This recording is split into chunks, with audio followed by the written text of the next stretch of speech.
Lord be with you. And with your spirit. A reading from the Holy Gospel according to Mark. Glory to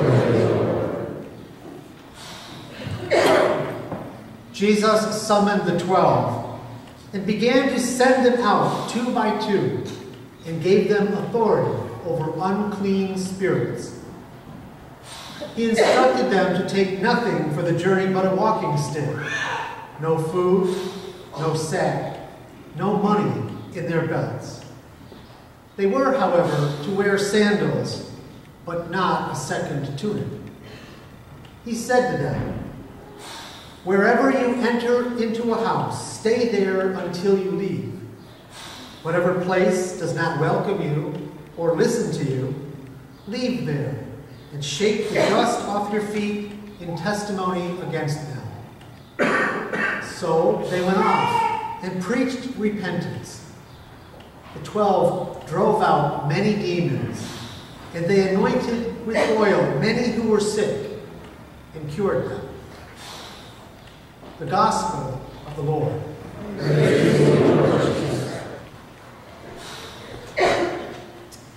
Today's Gospel that we just heard proclaimed in our midst is about health, about emotional, about physical, and about spiritual healing. It's about the journey we all make to a fuller life and the supports needed along the way. Jesus sent out the 12 to repeat what he had done, as today he sends us. So listen closely. He sent them out to heal emotional, to heal physical and spiritual sickness. The Gospel states, and I quote, "They went off, sent out 2 by 2, and preached repentance. The 12 drove out many demons, and they anointed with oil many who were sick and who cured them." In those words, we are being called today to be healers, people who bring life to this world in which we live each day. Note what Jesus said. He didn't send out the 12 individually. No, he sent them out together in pairs for support. We are not meant to travel the road of life alone. It said that Jesus sent them out with power to support them in their weakness. Our weaknesses need not be the last word. Jesus told them to move on from those who denied them support. Sometimes we have to make difficult decisions about relationships that don't bring us life. We're being challenged today to become individuals, to become families and a community characterized by the ability to affirm one another on the journey to full life and to support one another in making difficult decisions needed in order to keep on track. It's that challenge that I, as a missionary, carry with me to the ends of the earth and offer to whoever will receive me and listen to my story. Excuse me. As introduced at the beginning of Mass today, my name is Martin Lowry. I'm a priest member of the Catholic Foreign Mission Society of America, popularly known as Maryknoll, an institution that was founded some 104 years ago with the specific purpose of facilitating the overseas mission responsibility of the United States Catholic Church. I myself spent 23 years working in South Korea, one of the most vibrant Catholic communities in the world today. I'm grateful to your pastor, Father Steve, for inviting me to come and to speak with you. As a Maryknoller, I'm one of some 350 priests and brothers working in 25 countries in Asia, Africa, and Latin America. The Maryknoll Sisters, the Maryknoll Lay Missioners, they are separate organizations with the same roots. When I think for a moment of some of the friends of mine whose name I speak with you today, I think of Maryknoll priests who go into North Korea these days. As you're well aware, North Korea is the most closed society on the planet. And yet, Maryknoll priests have found a way to go into North Korea as part of an international organization that supports TB clinics around the country. They go in there some 3 times a year for a number of weeks and circulate among those various clinics wearing their Roman collars. And though they can't speak to those whom they meet freely, it's clear who they are. And the smiles of recognition they get speak volumes of hope. With our growing awareness of Islam, I think of a Maryknoll priest who, as I look out and see all the gray hairs, a priest friend of mine who, although he's in his 70s, is living by himself in a small Muslim village in Bangladesh. He preaches the word by helping the sick poor get to hospitals when needed. They know he's a priest, and the smiles of recognition he gets speak volumes. Maryknolls like these, and many more besides, are helping people in unimagined corners of the world come in contact with that deep well of courage that really all of us have if we but allow ourselves to tap into it. It's a courage that's based on the belief that God is with us, that He walks with us through our joys and through our pain. And then our efforts, weak, even misguided though they may be at times, with God's grace, truly do influence this world in which we're struggling to live together for good, in spite of the daily message we get on the news stations. As Maryknolls, we're able to continue a mission because of people like yourselves, members of the United States Catholic Church, who are willing to reach out your hands and join them with ours in partnership. As a uniquely United States missionary movement, we depend solely on the generosity of American Catholics like yourselves. We have no institutions in this country that make money to sustain us, no parishes or schools or hospitals. We depend solely on the generosity of people like yourselves, met in parish churches like this, when pastors like yours are generous enough to invite us to come and to speak with you. We tell our story in a small prize-winning magazine entitled Maryknoll.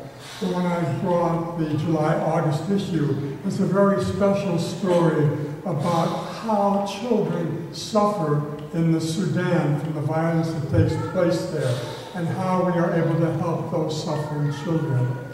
I invite you, when you leave after Mass today, to take a copy of it with you. Share it with your children and your grandchildren. Let them hear the stories of courageous American men and women working in difficult places in the world to bring God's light and peace. And for those of you who are internet savvy, check out Maryknoll's worldwide web address at maryknoll.org and let yourself find the inspiration you may need. The easiest way for me to explain, and the quickest way to explain how you can join us in partnership, is by using the yellow envelopes that I placed in the pews before Mass this morning. I'd like to invite each of you to take one up as we go through it very quickly. When you've picked up an envelope, let me direct your attention to the side of the photograph, to the very top of that side. Excuse me.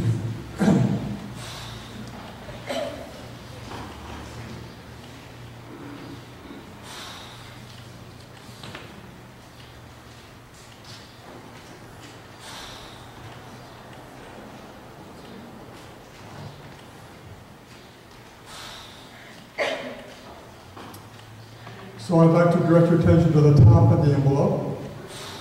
where there are a number of boxes for you to check off the amount you intend to give, and lines for your name and address below that. If you're going to make out checks for tax purposes, make the check out to Maryknoll Fathers and Brothers. Excuse me. Below, you'll notice in that box, the box below invites you to become a monthly sponsor. It costs only $10 a day to keep a Maryknoll working overseas. That's not much when you consider how much it costs you each day, but if you could afford $5 or $10 or even $20 monthly, those people I introduced you to a few moments ago would have that sense of security from knowing that American Catholics like yourselves are standing solidly behind them. I've also placed pencils in the envelope as well. I would invite you now to take one of the pencils and fill out the envelope according to your own needs and according to how you feel yourself called to respond as you listen to my appeal this morning. And once you're finished, place what you intend to contribute in the envelope and place it in the regular parish collection. Since there's only one collection, anything you intend Maryknoll to get needs to be placed in an envelope, which will be separated out after the Mass. You know, I know from my own experience too that when I go to the mailbox each day, some 2/3 of what I get are unsolicited requests for financial support that Maryknoll does not share its addresses with anyone. And you're free to discontinue anytime if you so wish. What you get from signing up is that bi-monthly story of courageous American men and women to share with your family, with your children, and your grandchildren. If you look on the back of the envelope, there are lines for your prayer requests and little boxes to check off an interest in exploring what it might mean to be a Maryknoller of one kind or another. There are a number that Maryknoll priest, brother, sister, lay mission, or affiliate. Find out what those might mean for you. I'd also like to invite those of you who are not prepared to contribute at the moment to take the envelope home with you. And when you can send it to the address that appears on the back of the envelope at the bottom. What I'd like to do in conclusion, I'd like to try to give you something to take home with you today. Something to help you take the gospel challenge and put it into practice in your own life. We're being challenged today by the gospel to become individuals, families, and a community characterized by the ability to affirm one another on the road to a healthful life. Emotional, physical, and spiritual healthful life. And to support one another in making the difficult decisions that sometimes need to be made to keep us on track. In order to make that personal for each, I invite you for just a moment to close your eyes and find that deep place within where you sense God's presence most intimately with you. Take a moment for you to do that.